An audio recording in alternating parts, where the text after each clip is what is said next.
në një shtet, në një vend, në një shoqëri, asgjë nuk ka më të rëndësishme se sa siguria e qytetarit. Dhe në rast se shohim qytetarin shqiptar në raport me sigurinë e jetës, me sigurinë e pronës, me sigurinë e vëmëtarisë ti, me sigurinë e dhënave ti personale, me sigurinë e ushqimeve që hanë, e ilaçeve që merr, unë mund të them ju i sigurt se pas Haitit nuk ka qytetar më të pasigurt në botë se qytetari shqiptar. Sot,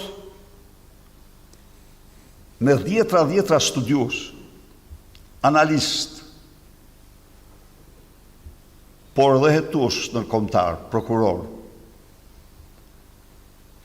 kanë cilësuar dhe vlerësuar Shqipërinë si narkoshteti i parë dhe i vetëm në Europë.